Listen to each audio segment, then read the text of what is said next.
Hello friends, welcome to Raji kitchen. இன்றைக்கி ஜவ்வரிசி தேங்காய் பால் கொழுக்கட்டை எப்படி செய்யணும்னு பார்க்கலாம். வாங்க வீடியோக்குள்ளே போகலாம். இந்த ஜவ்வரிசி கொழுக்கட்டை எப்படி இருக்குன்னு பார்த்துங்க. முந்திரி பருப்பு, கடலைப்பருப்பு, தேங்காய் பல்லாக கீறி போட்டதோடு சாப்பிட்றதுக்கு அவ்வளோ டேஸ்டியாக இருக்குங்க. இந்த ஃப்ரிட்ஜில் வச்சு பரிமாறுங்க, இன்னும் ரொம்ப ரொம்ப டேஸ்ட்டாக இருக்கும். ஜில்லுன்னு நல்லா இருக்குங்க. இப்போ நான் ஒரு கப்பு ஜவ்வரிசி எடுத்து நுணுக்கி வச்சுக்கிட்டேங்க. ஒரு கப்பு அரிசி மாவு எடுத்துக்கோங்க. எந்த அரிசி மாவாக இருந்தாலும் பரவாயில்ல.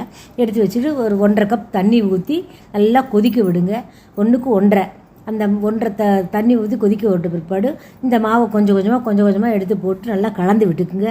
நல்லா வெந்து வந்துடும். இங்கே பாருங்கள், இந்த மாதிரி வெந்து வந்த பிற்பாடு இதில் 2 ஸ்பூன் நெய் ஊற்றி நல்லா கலந்து விட்டுக்குங்க. நெய் போட்டிங்கன்னா இது நல்லா வாசனையாக இருக்கும், நல்லா டேஸ்ட்டாகவும் இருக்குங்க. அதுக்காக தான் தேங்காயை பொடி பொடியாக கீறி எடுத்து வச்சுட்டு அதையும் போட்டு எல்லாத்தையும் போட்டு நல்லா பிணைஞ்சி எடுத்து வச்சுக்கிட்டேங்க. பிசைஞ்சு வச்சுட்டு கையில் உருட்டி கோலி குண்டு அளவில் எடுத்து உருட்டி தனியாக வச்சுக்கோங்க. ஒரு கப் அளவுக்கு கடலைப்பருப்பு வேக வச்சு தனியாக வச்சுக்கிட்டேன். அந்த கடலைப்பருப்பு தண்ணியோடவே இதையும் எடுத்து போட்டு மூடி வச்சுருங்க. மூடி வச்சுட்டு அதில் அந்த தண்ணியிலே நல்லா வெந்து வந்துடும். வெந்து வந்த பிற்பாடு ஒரு மூடி தேங்காய் எடுத்து ஒரு கப் தேங்காய் பால் எடுத்து ஊற்றிக்கிங்க. தேங்காய் பால் தான் இதுக்கு டேஸ்ட்டு. தேங்காய் பால் எடுத்து ஊற்றிட்டு மூடி எடுத்து வச்சுட்டு ஒரு கப்பு வெல்லம் போட்டுக்குங்க. உங்களுக்கு இனிப்பு தேவைன்னா இன்னொரு 1/2 கப் கூட சேர்த்தி போட்டுக்கலாம், தப்பில்லை.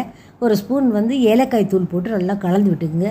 வெல்லம் பச்சை வாசனை போகிற வரைக்கும் நல்லா கலந்து விட்டுட்டிங்கன்னா பச்சை வாசனை போன பிற்பாடு உங்களுக்கு தேவைப்பட்டால் முந்திரி பருப்பு பொடியாக நறுக்கி அதையும் போட்டு இந்த தேங்காய் பல்லாக இருக்கிறதோட கடலைப்பருப்போடு சாப்பிட்டு பாருங்கள். செம்ம டேஸ்டியாக இருக்கும். செஞ்சு பார்த்துட்டு கமெண்ட் பண்ணுங்கள். வெயிலுக்கு சில்லுன்னு. Thank you friends.